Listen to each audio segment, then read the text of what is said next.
के नारे आहा पर साड़ी जो चाहिए की बात ये आहा के पाछा कते पड़ल ऐ धोखा अपन हाथ ये अरे दिल्ली शहर सा आहा के चर्चा आहे के होय बात ये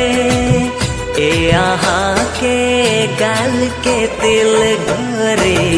ऐ करामत ए आहा के गाल के तिल गोरे ऐ करामत मिथिला के लड़का आहा पर कुर्ता जो चाहिए की बात धोतिया पाग संग खेलैया श्याम रंग चाहिए के साथिया बम्बई कलकत्ता आहा के सत्ता आही के होय बातिया ई आहा के मंद देखल मुस्की ऐ खुरा पातिया ई आहा के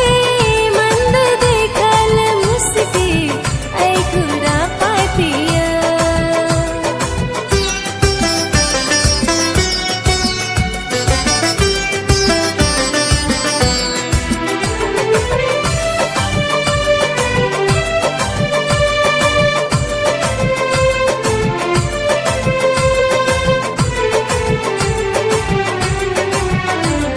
सुनो केन देव ये पैर के पजनिया पटना सो ऐन देव नाक के नथुनिया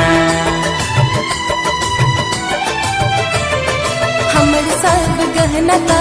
आगे जी बलाम जी फूल बन गजरा में गमक छी सजन जी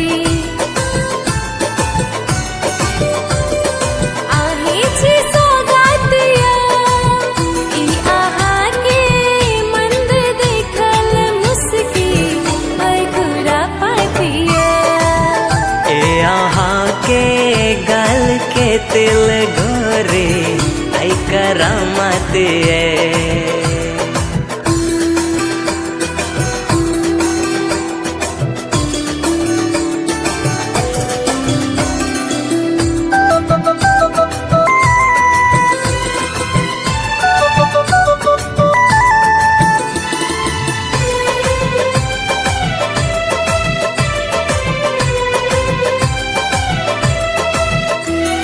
सगर दुनिया देख लो सब ठाम घुन के हसन दोसरे कही एक मन के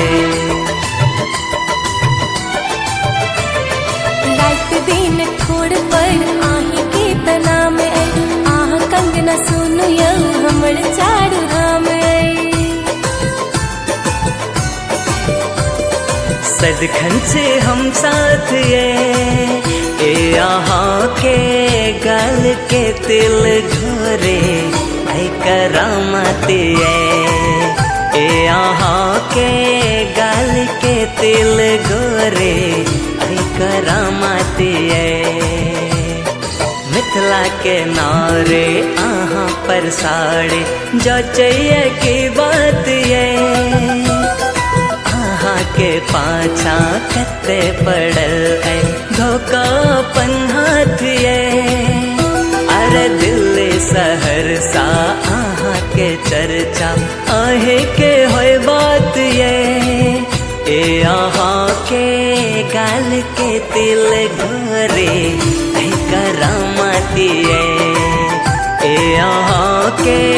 गाल के तिल गोरे ऐ करामत